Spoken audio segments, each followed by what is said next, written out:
Hi all, welcome to football arena. World കപ്പിന് വേണ്ടിയുള്ള Brazilian ദേശീയ ടീമിന്റെ ഒരുക്കങ്ങൾ ആരംഭിക്കുകയാണ്. കാർലോ ആഞ്ചലോട്ടി സ്ക്വാഡ് പ്രഖ്യാപിച്ചപ്പോൾ അതിൽ ഇടം നേടാൻ നെയ്മർക്ക് കഴിഞ്ഞു. പക്ഷേ പരിക്ക് കാരണം Estevao Willian, Eder Militao, Rodrigo എന്നിവരെ നഷ്ടമായത് ബ്രസീലിയൻ ദേശീയ ടീമിനെ സംബന്ധിച്ചിടത്തോളം തിരിച്ചടി ഏൽപ്പിക്കുന്ന കാര്യമാണ്.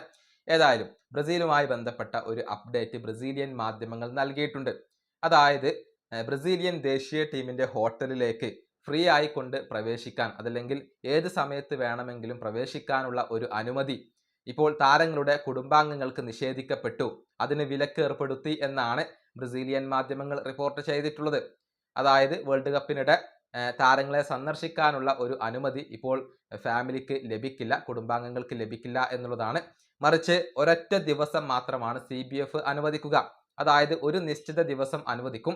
അന്നേ ദിവസം മാത്രമാണ് ബ്രസീലിയൻ താരങ്ങളെ കാണാനുള്ള അനുമതി കുടുംബാംഗങ്ങൾക്ക് ലഭിക്കുക. അല്ലാതെ ഫ്രീ ആയിക്കൊണ്ട് കാണാനുള്ള ഒരു അനുമതി അവിടെ ഇല്ല എന്നുള്ളതാണ്. താരങ്ങളുടെ മുഴുവൻ ശ്രദ്ധയും അത് വേൾഡ് കപ്പിൽ മാത്രമായിരിക്കണം. അതിനു വേണ്ടിയാണ് കുടുംബങ്ങളെ ഇപ്പോൾ വിലക്കിയിട്ടുള്ളത്. ഒരൊറ്റ ദിവസം മാത്രം അതിനു വേണ്ടി അനുവദിക്കും. ബാക്കിയുള്ള ദിവസങ്ങളിൽ കുടുംബാംഗങ്ങൾക്ക് ബ്രസീലിന്റെ ക്യാമ്പിലേക്കോ ഹോട്ടലിലേക്കോ പ്രവേശനം ഉണ്ടായിരിക്കില്ല. ആ പരിസരത്തേക്ക് പോലും അടുപ്പിക്കില്ല എന്നാണ് ബ്രസീലിയൻ മാധ്യമങ്ങൾ റിപ്പോർട്ട് ചെയ്തിട്ടുള്ളത്. CBFന്റെ പ്രസിഡന്റ് ഇക്കാര്യം സ്ഥിരീകരിക്കുകയും ചെയ്തിട്ടുണ്ട്. അതായത് വളരെ മനസമാധാനത്തോടു കൂടി, മറ്റുള്ള പ്രശ്നങ്ങൾ ഒന്നും ഇല്ലാതെ മുഴുവൻ ശ്രദ്ധയും വേൾഡ് കപ്പിലായിരിക്കണം താരങ്ങൾ കേന്ദ്രീകരിക്കേണ്ടത്. അതിനുവേണ്ടിയാണ് കുടുംബത്തെ ഇപ്പോൾ വിലക്കുന്നത് എന്നാണ് CBFന്റെ പ്രസിഡന്റ് പറഞ്ഞിട്ടുള്ളത്. 40 ദിവസം എന്നുള്ളത് ഒരു വലിയ സമയമൊന്നുമല്ല. കുടുംബങ്ങൾ താരങ്ങളിൽ നിന്നും മാറി നിൽക്കേണ്ടതുണ്ട്.